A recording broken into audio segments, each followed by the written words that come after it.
حي على الفلاح.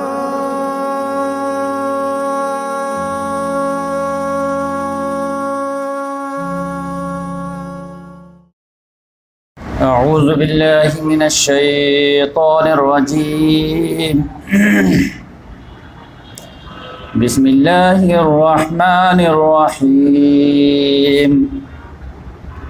هو الذي أرسل رسوله بالهدى ودين الحق ليظهره على الدين كله ولو كره المشركون.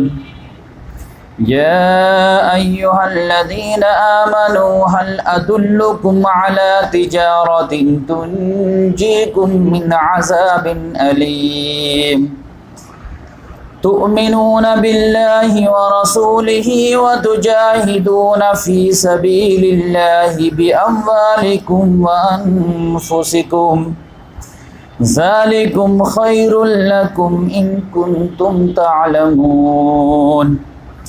يغفر لكم ذنوبكم ويدخلكم جنات تجري من تحتها الأنهار ومساكن طيبة في جنات عدن ذلك الفوز العظيم. وأخرى تحبونها نصر من الله وفتح قريب وبشر المؤمنين. يا أيها الذين آمنوا كونوا أنصار الله كما قال عيسى ابن مريم للحواريين من أنصاري إلى الله قال الحواريون نحن أنصار الله فآمنت طائفة من بني إسرائيل وكفرت طائفة فأيدنا الذين آمنوا على عدوهم فأصبحوا ظاهرين. صدق اللہ العظیم. محترم سامعین کرام، ابھی آپ لوگوں کے سامنے سورہ صف کی آخری چند آیات کی تلاوت کی گئی ہے. آیت نمبر 9 سے لے کر کے آیت نمبر 14 تک 5 آیات کی تلاوت کی گئی. یہ میں اس لیے تلاوت کیا ہوں کہ اس میں ایک آیت ہے جو بہت اہم ہے، جو پہلی آیت هو الذی ارسل رسولہ بالہدی ودین الحق لیظہرہ علی الدین کلہ ولو کرہ المشرکون. یہ آیت کی اہمیت آج مجھے بتانی ہے، پھر سیرت النبی آگے بڑھانی ہے، کیونکہ اگر اس آیت کی اہمیت آپ نہیں سمجھ پائیں گے تو سیرت النبی نہیں سمجھ پائیں گے. سیرت النبی کا سینٹرل آئیڈیا جو ہے، جس کے ارد گرد جو ہے پورے 6666 آیات جو گھومتی ہیں، وہ آیت جو ہے وہ یہی ہے، هو الذی ارسل رسولہ بالہدی ودین الحق لیظہرہ علی الدین کلہ. محمد صلی اللہ علیہ وسلم کا پورا اسٹرگل جو تھا وہ اس آیت کو سامنے رکھ کر کے تھا. کوئی بھی جو آدمی اسپیچ دیتا ہے، کوئی بھی آدمی کوئی ایکٹیویٹیز کرتا ہے، تو اس کے پیچھے ایک موٹیو ہوتا ہے. بات وہ کچھ کرے گا لیکن جو اس کا اصل ہدف رہے گا اس پہ بیچ میں آ جائے گا. تو یہ محمد صلی اللہ علیہ وسلم کی جو سارے ایکٹیویٹیز ہے، کبھی صلح کرنا، کبھی جنگ کرنا، کبھی دعوت دینا، کبھی جو ہے بدلہ لینا، کبھی معاف کر دینا، یہ سارے جو ہے آپ کو ہر چیز نظر آئیں، ایک ہی چیز نظر نہیں آئی. تو آخر اس کے پیچھے جو ہے لاجک کیا تھا؟ کیا صرف ڈیسیزن چینج کرتے تھے؟ ڈیسیزن چینج نہیں کرتے تھے، وہ اپنا ٹارگٹ کو پانے کے لیے جو ہے اسٹریٹجی تبدیل کرتے تھے. جو وقت اور حالات کا تقاضا ہوتا تھا اس حساب سے ایکشن کرتے تھے. کبھی جو ٹارگٹ کے لحاظ سے جو ہے صلح اچھی چیز تھی تو صلح کر لیتے تھے، کبھی دبنا اچھا ہوتا تھا تو دب جاتے تھے، کبھی اڑنا اچھا ہوتا تھا تو اڑ جاتے تھے، کبھی معاف کرنا اچھا ہوتا تھا تو معاف کر دیتے تھے، کبھی بدلہ لے لینا قتل کرنا ہوتا تو قتل بھی کر دیتے تھے. جیسے آپ جانتے ہیں بنو قریظہ کے 600 لوگوں کو قتل کر دیا جب وہ تو معافی مانگ رہے تھے. فتح مکہ والے معافی مانگے، معاف کر دیے. تو وہ اسٹریٹجی کے لحاظ سے کہ ابھی بیچ میں ریولوشن چل رہا تھا، اس میں معافی نہیں دی، لیکن فتح مکہ ہو گیا، آپ کو جو ہے کاؤنٹر ریولوشن کا خطرہ نہیں رہا تھا، معاف بھی کر دیے. تو اسٹریٹجی جو ہے بتاتی تھی کہ ابھی آپ کو کیا اسٹیپ لینا ہے.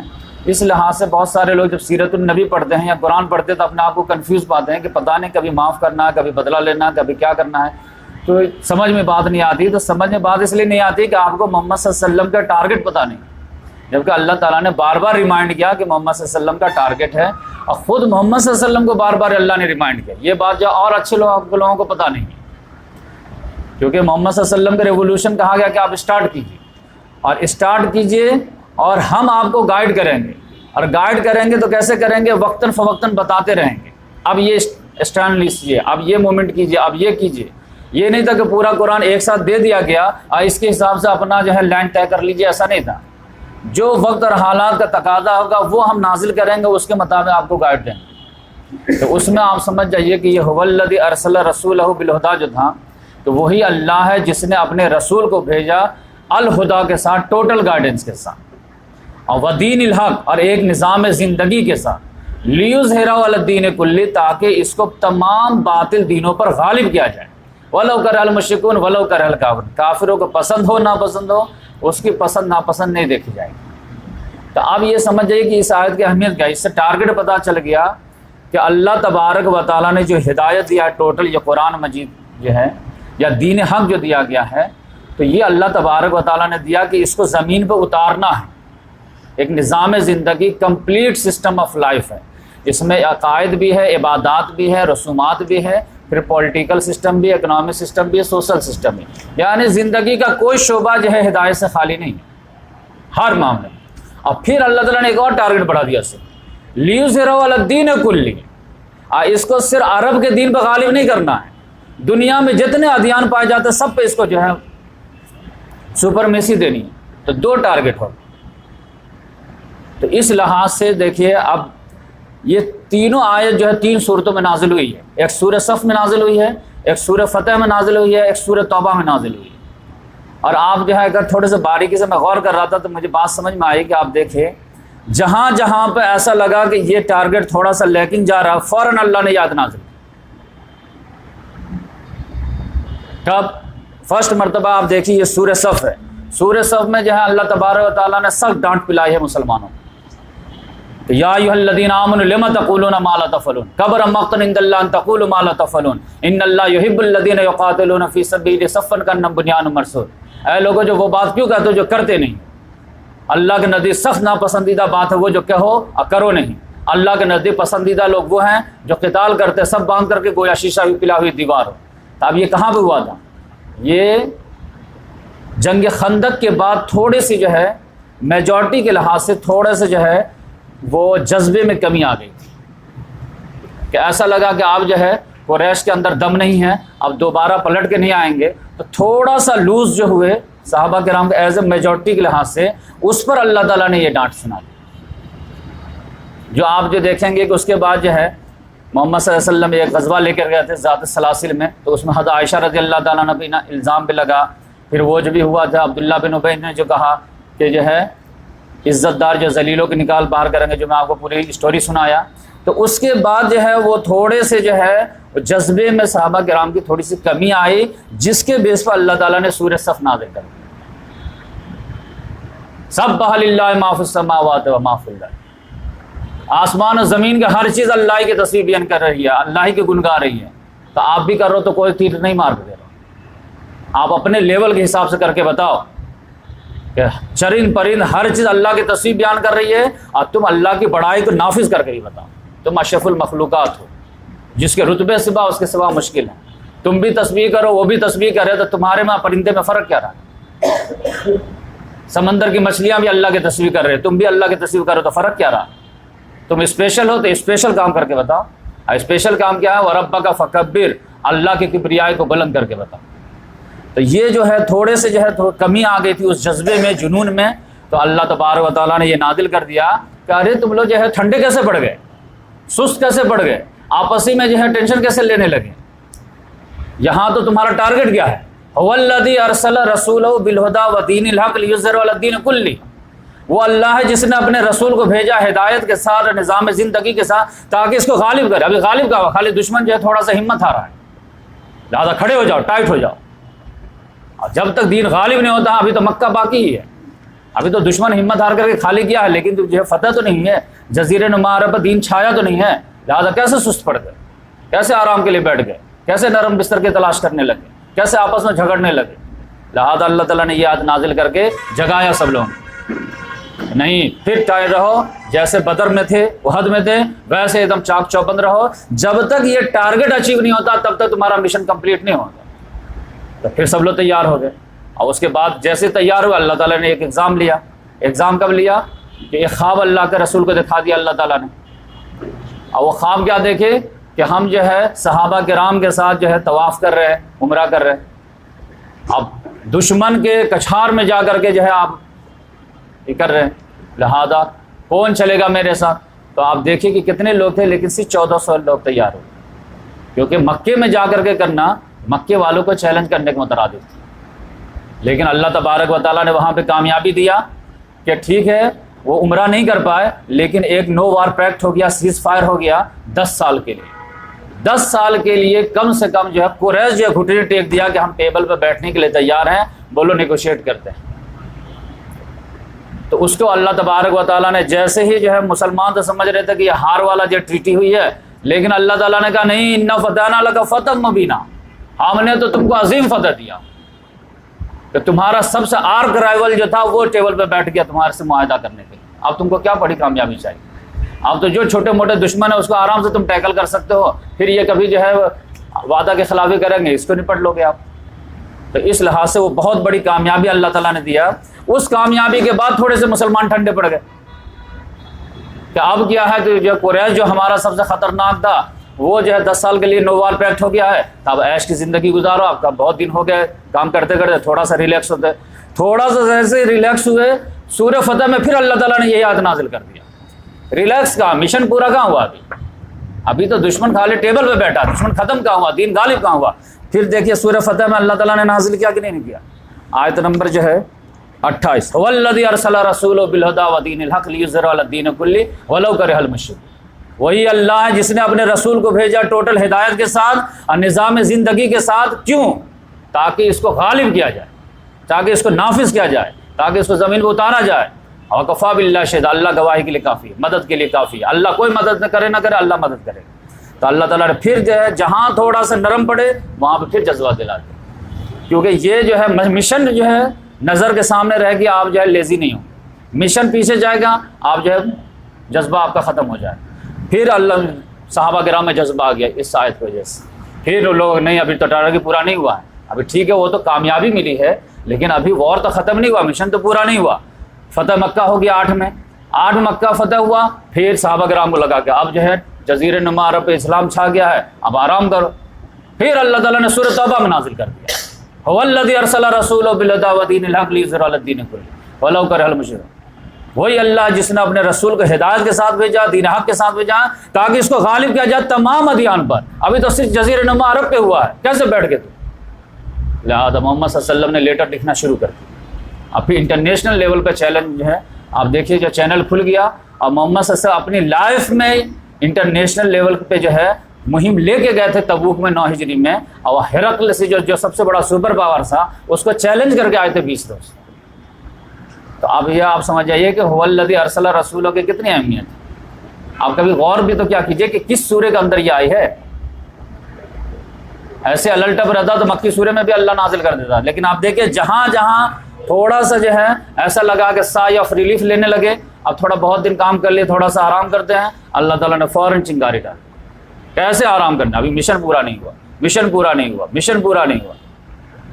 محمد صلی اللہ علیہ وسلم کے آخری سال میں جس روز انتقال کرنے والے تھے اس روز اس سال جو ہے تبوک گئے، جا کے آئے. تبوک جانا معمولی بات نہیں ہے، 30,000 کا لشکر کو جو کمپین کرنا اور 50 روز تک جا کر کے آنا اور اس دھوپ میں جا کے آنا معمولی بات نہیں تھی. پورا انٹرنیشنل لیول پہ سپر پاور کو للکار کے آئے تھے. اس کے منافقین تو انا للہ پڑھ دیے تھے. تو اس لحاظ سے کبھی آپ جو ہے موقع ملے جو یہ هو الذی ارسل رسولہ کو جو آپ ویریفائی کر لیجئے کہ کس کس سورے میں آیا ہے، کس کس کانٹیکسٹ میں آیا ہے، تب آپ کو اندازہ ہوگا کہ جب تک کسی بھی چیز کا ٹارگٹ جو ہے ایم فکس نہیں ہوتا نا تب تک کوئی بات آپ کو سمجھ میں نہیں آ سکتی.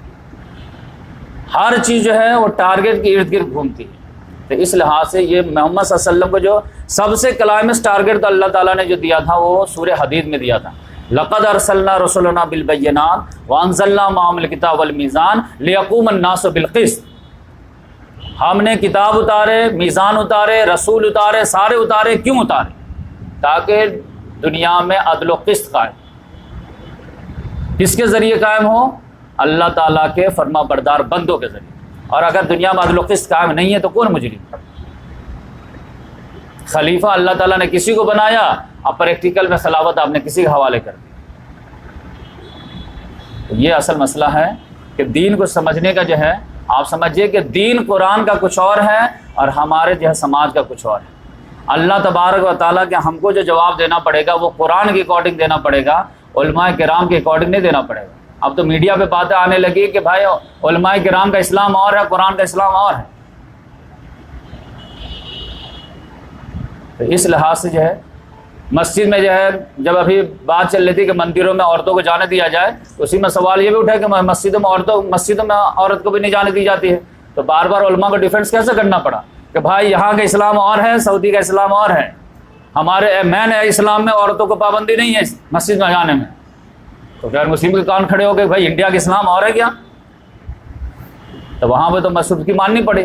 تو ہر جگہ جو ہے آپ قرآن حدیث کے مطابق آپ جب دیکھیں گے تو آپ دیکھیں گے کہ صحابہ کرام بھی نماز پڑھتے تھے، روزہ رکھتے تھے، حج کرتے تھے، زکوٰۃ دیتے تھے، ہر کچھ کرتے تھے.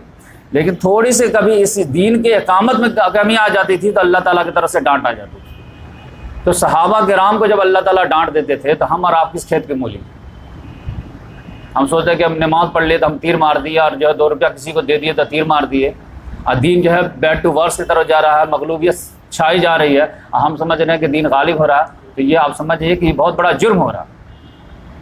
تو اس لحاظ سے جو ہے میں سوچا کہ یہ هو الذی ارسل رسولہ جو ہے میں آپ کو سمجھا دوں تاکہ آپ کے بات جو سمجھ میں آ جائے کہ دین کا اصل ٹارگیٹ ہے کہ وہ زمین پہ اترے اور اپنے ہاتھ میں جو ہے کنٹرول خلافت کا، اور پھر دین کے لحاظ سے دنیا چلے تاکہ زیادہ زیادہ بندے جو ہے وہ اللہ کے فرما بردار بندے بن سکے اور آخرت میں وہ عذاب سے بچ سکے.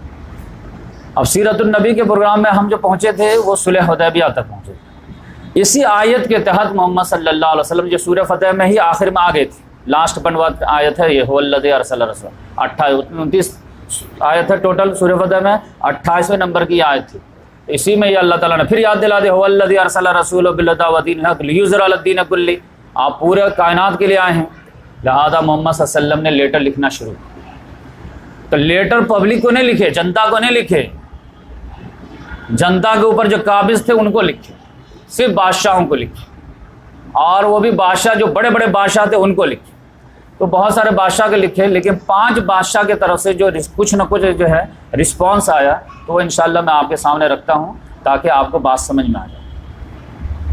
تو محمد صلی اللہ علیہ وسلم جو ہے لیٹر لکھنا شروع کیے، کیونکہ یہ آیت آ گئی تھی کہ پورا انٹرنیشنل آپ جو ہے تمام دنیا میں جو رسول آئے ہیں وہ اپنے اپنے ایریا کے لیے آئے ہیں، اپنے اپنے قوم کے لیے آئے ہیں، اپنے اپنے ٹائم کے لیے آئے ہیں، لیکن آپ سب کے لیے آئے ہیں، پوری دنیا کے لیے آئے ہیں، اور جو ہے قیامت تک کے لیے آئے ہیں. لہذا آپ کی دعوت سب کو جانی چاہیے، لیکن جو ہارڈ ہے ان سے شروع کرے. بادشاہ مان گیا تو سارے مان جائیں گے، اور اگر پبلک مان جائے بادشاہ نہ مانے تو بادشاہ جو ماننے نہیں دے گا. لہذا محمد صلی اللہ علیہ وسلم نے کہا کہ لاؤ میں ایک لیٹر لکھتا ہوں اور سب کو اب دعوت دیتا ہوں. اور انشاءاللہ جو ہے صلح ہو ہی گئی ہے، تو مکہ فتح ہونے میں اور جزیرہ نما فتح ہونے میں زیادہ ٹائم نہیں لگے گا. لہذا اب انٹرنیشنل چینل بھی میں کھول دیتا ہوں اور دین کو اب ایکسپورٹ کرنا ہے. تو محمد صلی اللہ علیہ وسلم جیسے لیٹر لکھنے لگے تو ایک صحابی نے آ کے کہا کہ یا رسول اللہ، بادشاہوں کا ایک دستور ہے کہ وہ کوئی بھی لیٹر کو اٹینڈ ہی نہیں کرتے ہیں جب تک کہ میں اس میں کوئی جو ہے مہر وغیرہ نہ لگی ہوں. ایسے کامن آدمی کو لیٹر جو ہاتھ ہی نہیں لگاتے. تو ایک مہر بنوائیے آپ، اور مہر مار کر کے جو ہے بھیجیے، تب جو ہے بادشاہ لیٹر کو اٹینڈ کرے گا، پڑھے گا، پھر رسپانس دے گا. تو محمد صلی اللہ علیہ وسلم نے ایک چاندی کی انگوٹھی بنوائے اور اس میں جو ہے محمد رسول اللہ لکھے، محمد نیچے، پھر رسول اوپر، پھر اللہ اوپر. تو ایسے محمد رسول اللہ جو ہے پتھر میں لکھوائے اور پھر اس کو مہر کے طور پر جو استعمال کرتے تھے، اور پھر جو ہے وہاں سے لیٹر شروع ہوا.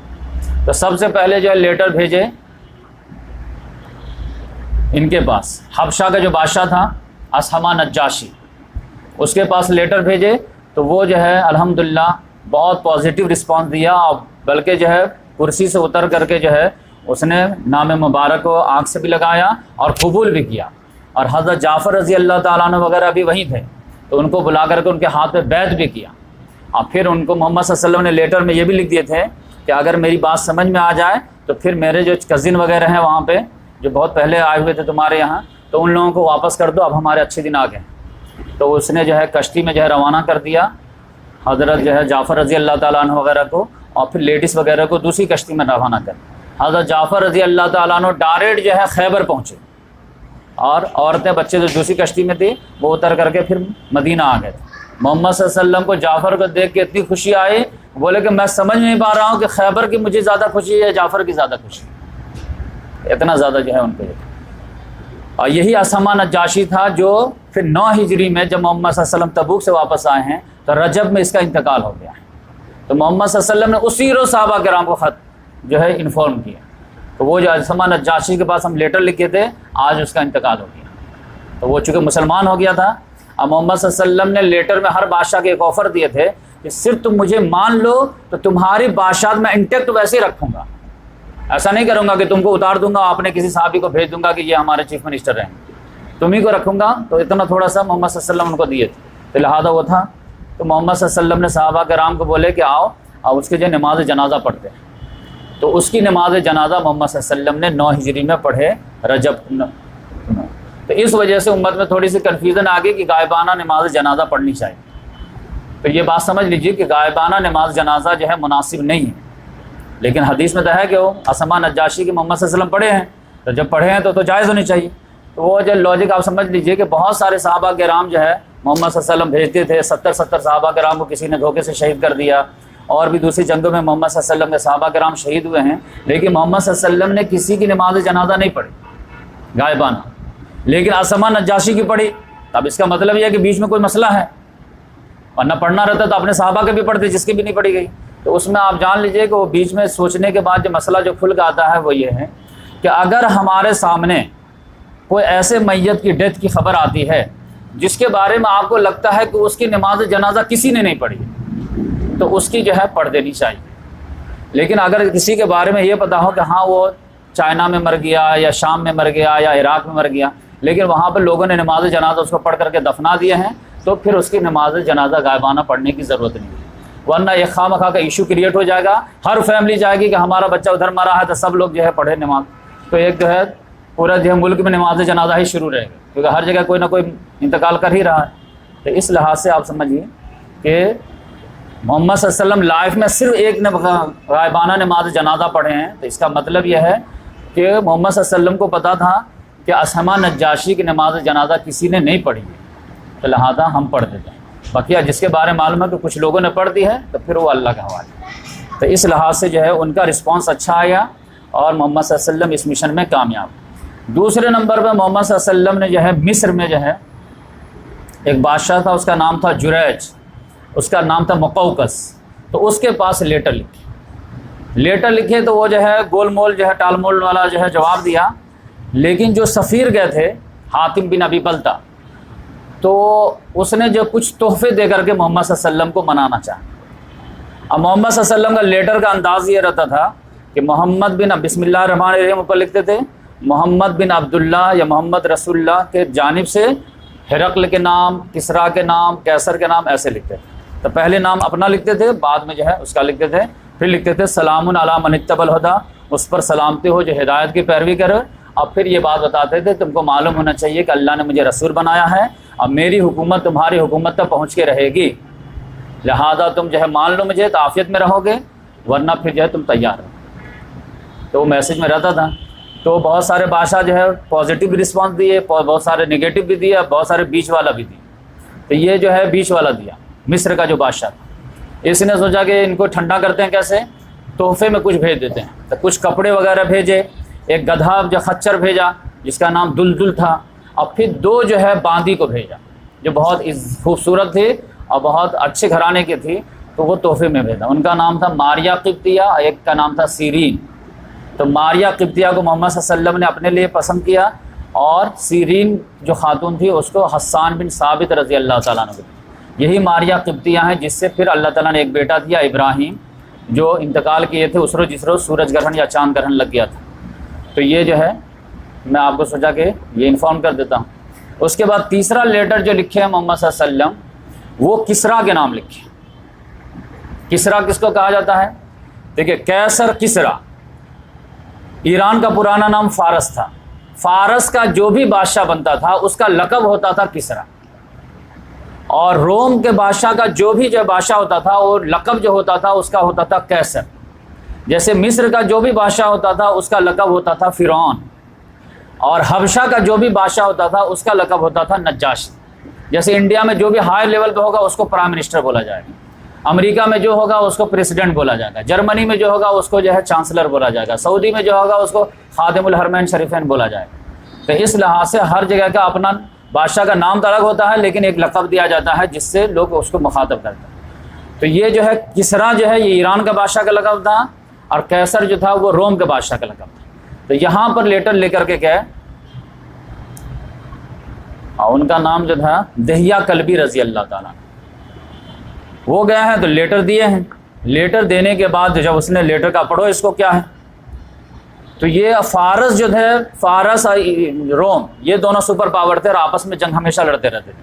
عرب والے کو تو بالکل بے وقوف سمجھتے تھے، لہٰذا یہ سپریورٹی کے کمپلیکس کے شکار رہتے تھے ہمیشہ. محمد صلی اللہ علیہ وسلم کا لیٹر جیسے ہی پڑھا ہے کہ محمد بن عبداللہ کی طرف سے کسریٰ کے نام، ویسے ہی پورا خط پڑھا بھی نہیں ہے، غصے کا آگ بگولا ہو گیا. کہا میرا غلام ہو کر کے مجھ سے پہلے اپنا نام لکھتا ہے، اس کی یہ جرت. اللہ آدھا خط لیا، پھاڑ پھوڑ کے پھینک. تو اب جو دہیہ کلبی رضی اللہ تعالیٰ عنہ جو تھے ان کو بہت تکلیف ہوئی، محمد صلی اللہ علیہ وسلم کا خط کیسے پھاڑ دیا. لیکن وہ اکیلے تھے، میسنجر تھے، سفیر تھے، کر کے آ سکتے تھے. لہذا بہت دل جو ہے مسل کر کے رہ گیا. وہ آئے محمد صلی اللہ علیہ وسلم کو شکایت کی. محمد صلی اللہ علیہ وسلم نے کہا تم جو ہے دل برداشتہ نہ ہو، تم ٹینشن مت لو، اس نے میرا خط نہیں پھاڑا، اس نے اپنی سلطنت کے ٹکڑے کیے ہیں. وہ کیا سمجھتا ہے؟ لیکن وہ آدمی جو خط پھاڑ کر کے ہی بس نہیں کیا، غصہ اپنا نکالا کیسا؟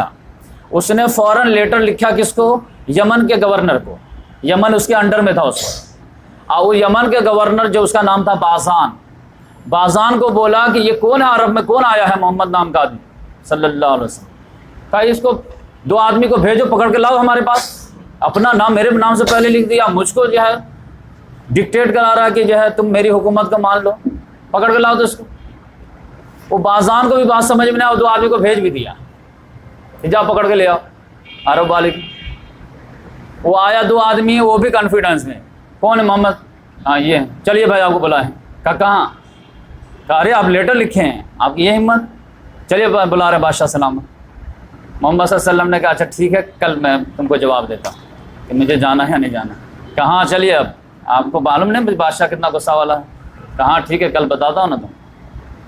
کل جو ہے محمد صلی اللہ علیہ وسلم نے کہا کہ ٹھیک ہے بتا. رات میں معاملہ کیا ہوا کہ ایران میں اور فارس میں جو ہے، فارس میں اور روم میں ہمیشہ جنگ چلتی رہتی تھی.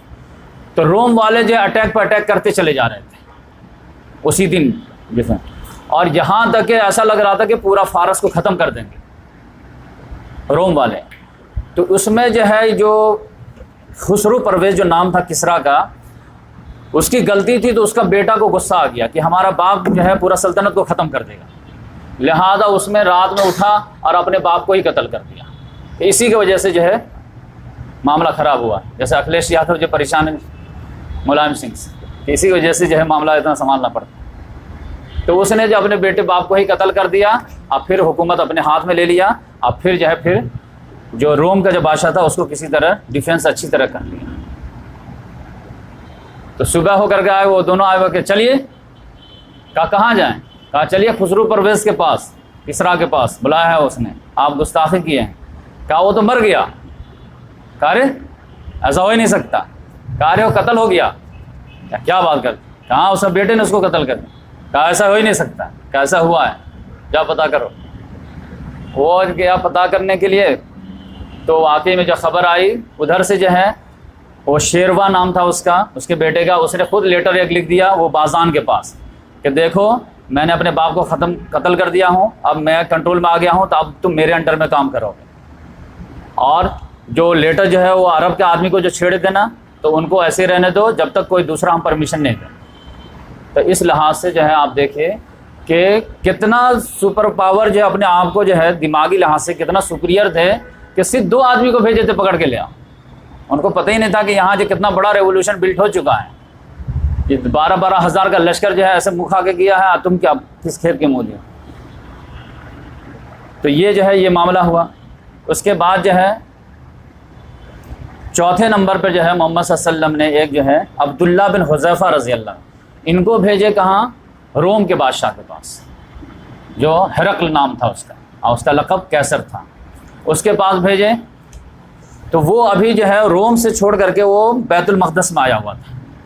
تو بیت المقدس میں جو ہے لیٹر پڑھا محمد صلی اللہ علیہ وسلم کا، تو اس کے دل نے گواہی دے دیا کہ معاملہ کچھ ہے، لیکن وہ چاہتا تھا کہ میں پورے سلطنت کے ساتھ اسلام قبول کر لوں، تاکہ جو لیٹر میں لکھا ہوا ہے کہ تم ہی بادشاہ رہ جاؤ گے۔ تو اس نے اس کے لیے جو ہے اپنے وزیروں کو جو ہے اپنے فیور میں لینے کے لیے اس نے ایک ترکیب کیا۔ ترکیب کیا کیا؟ کہا کہ دیکھو مارکیٹ میں شام میں کوئی جو ہے عرب کا قافلہ آیا ہے کیا؟ اگر کوئی قافلہ وغیرہ آیا ہے تو اس کو بلا کے لے کے آ۔ تو اس کے ہرکارے گئے اور پوچھے بھائی عرب کا کوئی آیا ہے کیا؟ تو ہاں پتہ چلا ہے، تو سب لوگ آؤ، تم کو بادشاہ بلا رہے ہیں۔ تو ڈر بھی رہے تھے، خوشی بھی ہو رہی تھی کہ پتہ نہیں انعام ملے گا یا کچھ غلطی ہو گئی۔ تو ابو سفیان اس وقت جو گئے ہوئے تھے وہ مارکیٹنگ کرنے کے لیے، کیونکہ صلح حدیبیہ ہو چکی تھی، تو پھر جو ہے تجارت ایک دم فریلی ہو رہی تھی۔ تو اس لحاظ سے جو ہے پورا عرب کا ایک قافلہ جو ہے 20-25 آدمی کا بلایا گیا۔ ہرقل جو بادشاہ اپنے دربار میں تھا، اس نے جو ہے بلایا سب کو، کہا کہ تم میں سے سب سے زیادہ قریب اس آدمی کون ہے جو کلیم کرتا کہ میں پروفٹ؟ تو ابو سفیان نے ہاتھ اٹھایا کہ میں۔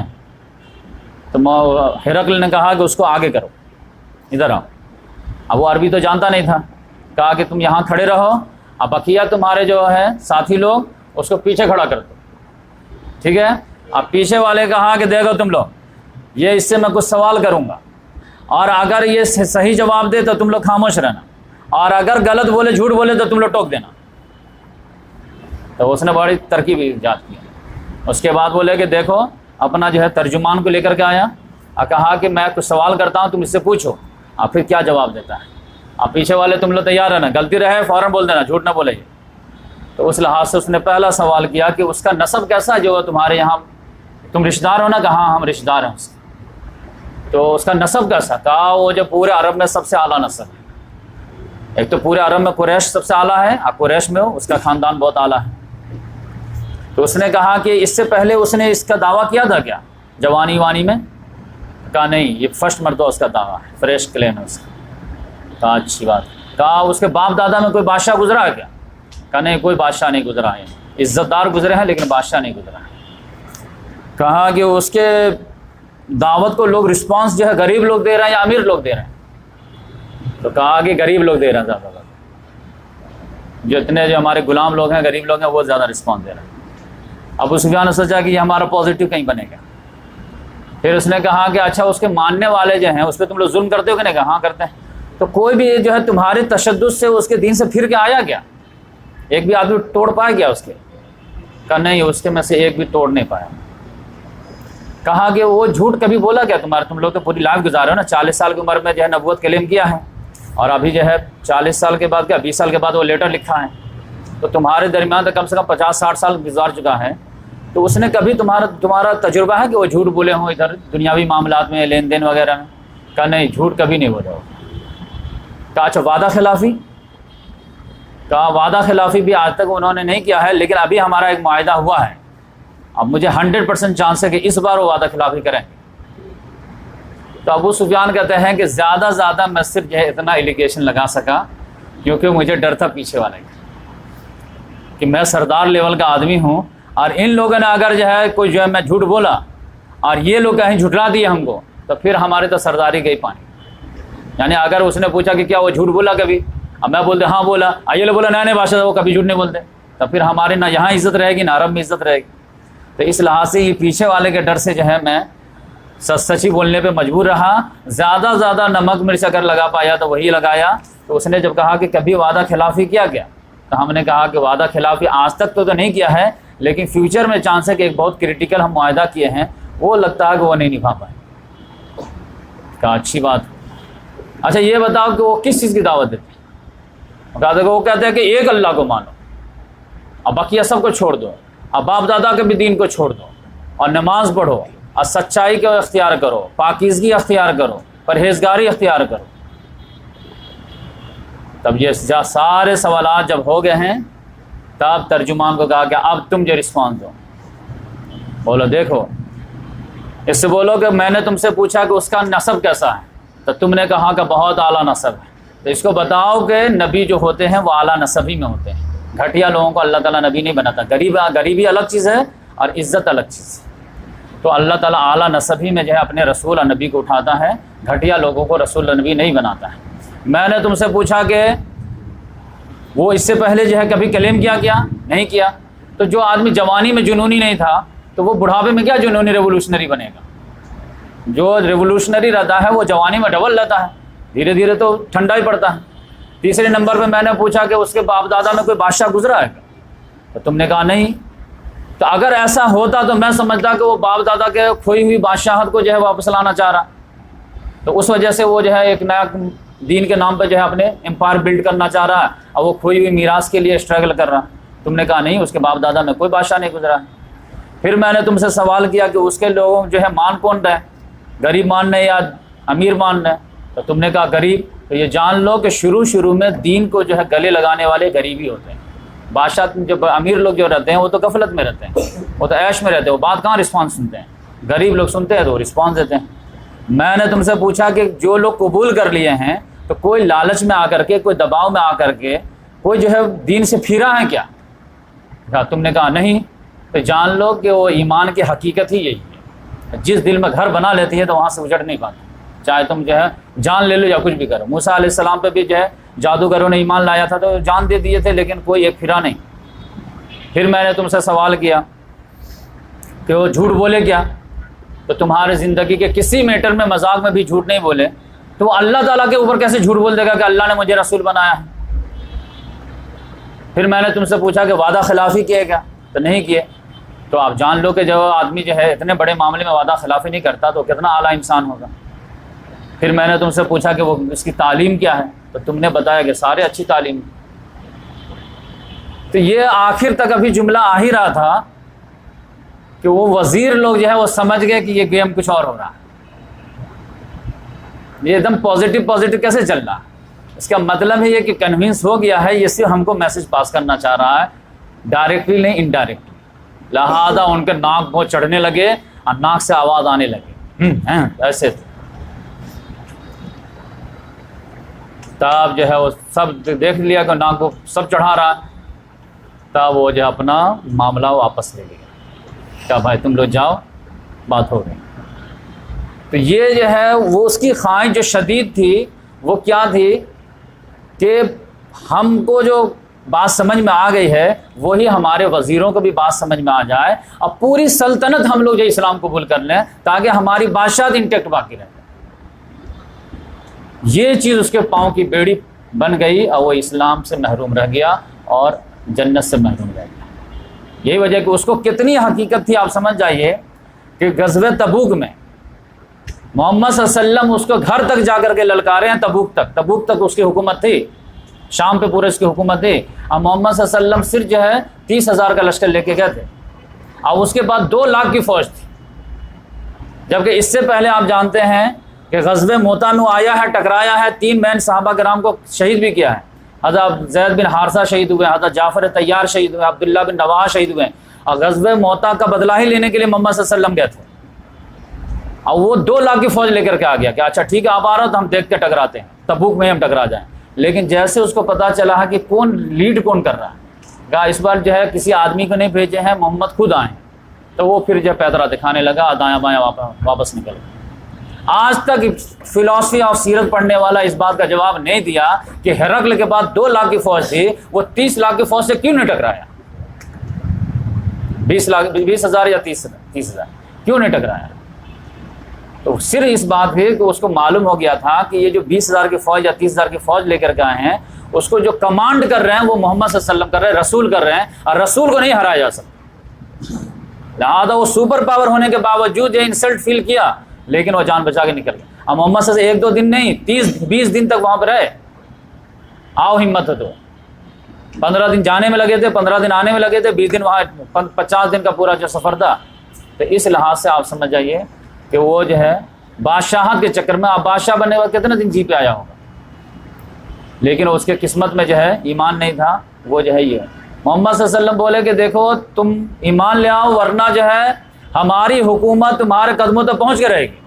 تو اس نے بولا بھی مانا بھی کہ میں کہتا ہوں کہ یہ جو رسول ابو سفیان کو بولا بھی کہ تم کو معلوم ہے یہ کون ہے؟ یہ وہ آدمی ہے جس کی حکومت ہمارے یہاں تک قدموں تک پہنچ کے رہے گی۔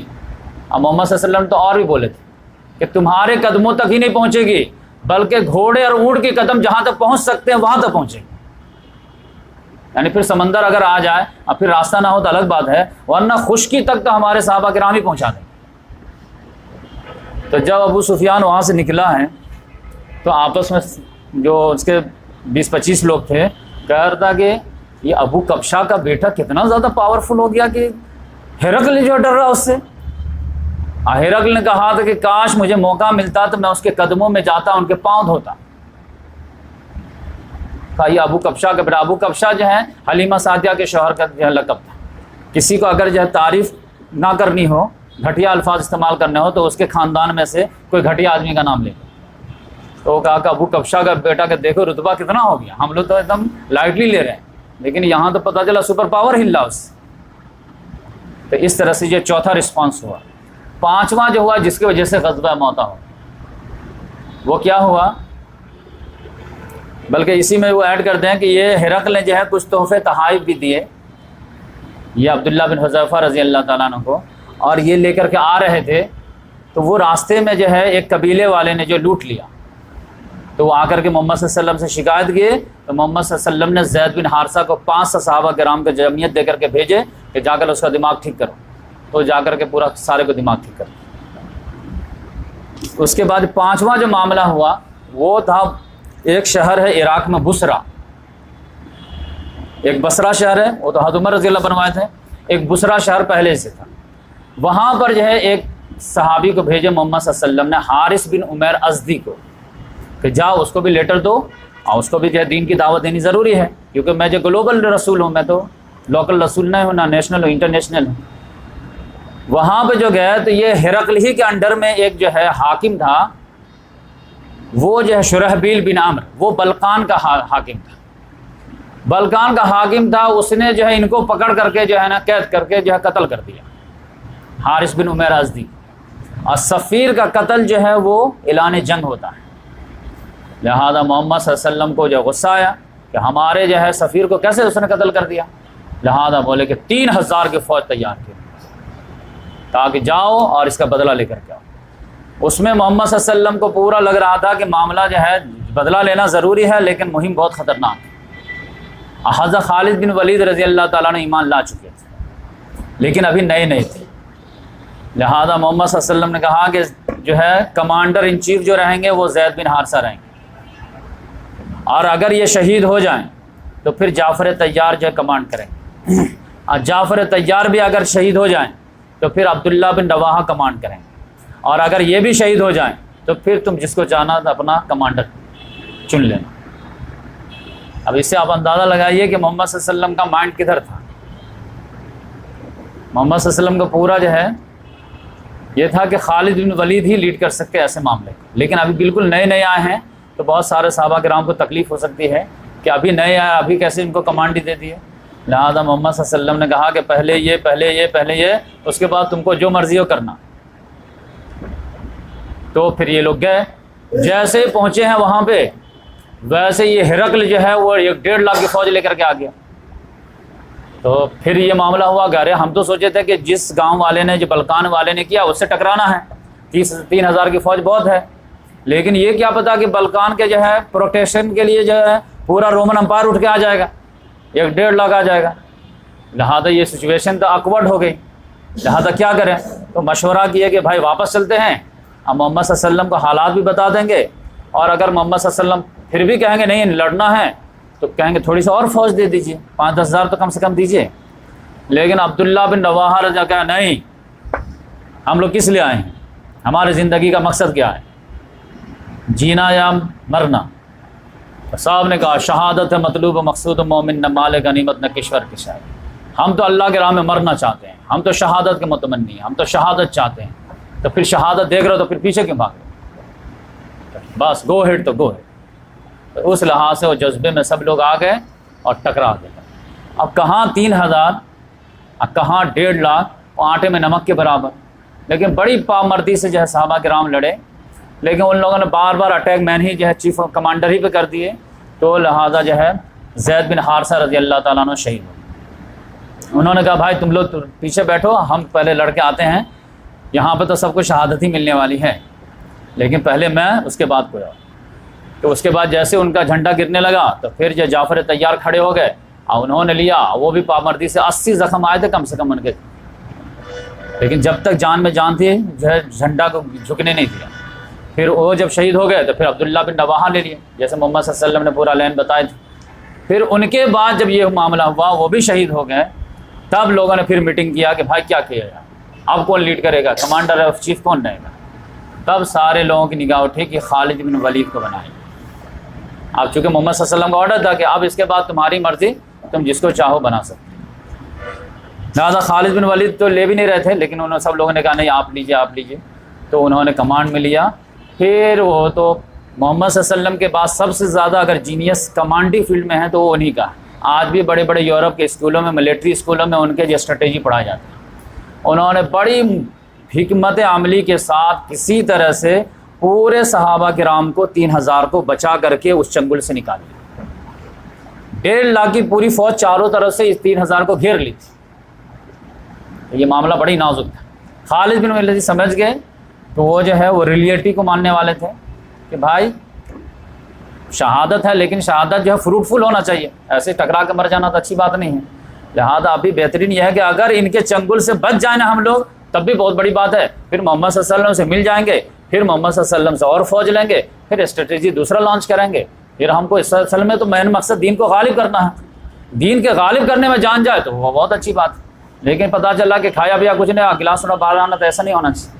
تو اس لحاظ سے انہوں نے پورا کمپین ایسا بلڈ کیے کہ کسی طرح ہم سیف ہو کر کے اس کے چنگل سے نکل جائیں۔ لہٰذا بہت حکمت عملی، جو بہت لمبی بات ہو جائے گی، تو کسی طرح حکمت عملی کرتے کرتے کرتے کرتے کرتے ان کے چنگل سے نکل گئے، بہت چکما دیا، اپنا پورا جو ہے ٹیلنٹ اس میں جھونک دیے اور 3000 کو بچا لیا۔ 3000 کو بچا لیا۔ آپ کو تعجب ہوگا، آپ پڑھیں گے کہ اتنی خطرناک جنگ تھی، جو شروع میں ہی 3 سپہ سالار شہید ہو گئے تھے، اس میں آپ کو پتہ چلے گا کہ جنگ موتا میں، موتا جگہ کا نام، موتا آپ سنے ہوں گے لیکن اصل لفظ یہ موتا ہے۔ جنگ موتا میں صحابہ کرام کتنے شہید ہوئے تھے، تو آپ کو تعجب ہوگا کہ صرف 9 لوگ شہید ہوئے تھے۔ تب آپ سمجھیے کتنا زبردست اسٹریٹجی بنا کر کے، جو شروع میں شہید ہو گئے، پھر اس کے بعد وہ شہید ہونے نہیں دیے اور پورا کو کسی طرح سیف کر کے لیا۔ اور جب یہ قافلہ 3000 کا پہنچا ہے، اور محمد صلی اللہ علیہ وسلم ممبر پہ بیٹھے بیٹھے خبر دے رہے ہیں زید بن حارثہ شہید ہو گئے، اور پھر جعفر بھی شہید ہو گئے، عبداللہ بن رواحہ بھی شہید ہو گئے، پھر مسکرائے۔ اب جو ہے کمانڈی خالد بن ولید کے ہاتھ میں آ گئی، تو تھوڑا سا مسکراہٹ آ گئی۔ تو اسی وجہ سے میں کہتا ہوں کہ وہ میرا گیس ہے، وہ صحیح بھی ہو سکتا ہے، غلط بھی ہو سکتا ہے، کہ محمد صلی اللہ علیہ وسلم کا اپنا یہ تھا کہ خالد بن ولید کو ہی شروع میں دیں، لیکن یقینی بات ہے کہ اپنے ساتھیوں کو بھی دل رکھنا ہوتا ہے اور اجتماعی لحاظ سے جج کرنا پڑتا ہے۔ تو اس لحاظ سے جب یہ لوگ قافلہ 3000 پہنچے ہیں، تو وہاں پر عورت مرد بچے بوڑھے سب ان کو پتھر مارنے لگے، بھگوڑے ہیں، بھاگ کے آئے ہیں، میدان چھوڑ کے آئے ہیں، بھاگو یہاں سے۔ محمد صلی اللہ علیہ وسلم نے کہا رہے ان کو مارو مت، یہ جو بھگوڑے نہیں ہیں، یہ بڑے گروپ سے ملنے کے لیے آئے ہیں، چھوٹے گروپ۔ تو یہ جو ہے صرف جو ہے بزدلی کی وجہ سے نہیں بھاگے ہیں، یہ اسٹریٹجی کی وجہ سے بھاگے ہیں۔ یہ جو ہے ایسا نہیں کہ جان بچانے کے لیے بھاگے ہیں، بلکہ اپنی جان کو فروٹفل بنانے کے لیے آئے ہیں، پھر یہاں سے پھر لانچ کریں گے، کوئی مسئلہ نہیں ہے۔ تو یہی جنگ موتا جو ہے 7 ہجری میں ہوا تھا، تو محمد صلی اللہ علیہ وسلم سوچے کہ ابھی لگے ہاتھوں پہلے جو ہے انٹرنل کانفلکٹ جو ہے اس کو سنبھال لیتے ہیں، پہلے فتح مکہ ہو جائے، جزیرہ نما عرب کو کانسولیٹ کر لیتے ہیں، تو اس کے بعد جو ہم انٹرنیشنل فیس پہ جو ہم آر کانفلکٹ چھیڑیں گے۔ ابھی دعوت تو ہم دے دیے ہیں، اس کی وجہ سے جو ہماری دعوت میں جو ہے 6 میں گوئیاں تو پورے ہونے لگی ہے، لیکن آرم کانفلکٹ ابھی ہم چھیڑ دیں گے تو معاملہ یہ ہوگا کہ قریش والے ابھی ختم نہیں ہوئے ہیں۔ لہذا محمد صلی اللہ علیہ وسلم نے 1 سال صبر کیا، اور 1 سال صبر کرنے کے بعد جیسے فتح مکہ ہو گیا ہے رمضان 8 ہجری میں، پھر ذی-القعدہ ذی الحجہ ختم ہوا ہے، اور پھر 9ویں ہجری میں غزوہ تبوک لانچ کر دیا۔ تو یہ انشاءاللہ ہم جو ہے اس کے بعد جو خیبر بتائیں گے آپ کو، اور اس کے بعد فتح مکہ بتائیں گے، اس کے بعد جو ہے غزوہ تبوک بتائیں گے، اور اس کے بعد حجۃ الوداع بتائیں گے، اور اس کے بعد محمد صلی اللہ علیہ وسلم کی وفات بتائیں گے۔ 4-5 جو ہے ایپیسوڈ میں ہمارا سیرت النبی مکمل ہو جائے گا. اس کے بعد ٹائم ملے گا تو ہم خلفاء راشدین بھی بتائیں گے، اور اسی طرح ہم دھیرے دھیرے آگے بڑھتے چلے جائیں گے. پھر رمضان آ جائے گا. پھر رمضان میں تو سمجھے کہ تقویٰ کا معیار تھوڑا بڑھ جاتا ہے، تو اس میں جو ہے جو قرآن مجید ہمارا دور ترجمہ قرآن اس کو جو ہے کرنے کی کوشش کریں گے. 15 پارہ تک انشاءاللہ کوشش کریں گے. اب بس یہ ہے کہ نیکسٹ ہفتہ جو ہے پروگرام نہیں رہ پائے گا، کیونکہ اس ہال میں جو ہے اور ڈاکٹر صاحب جو ہیں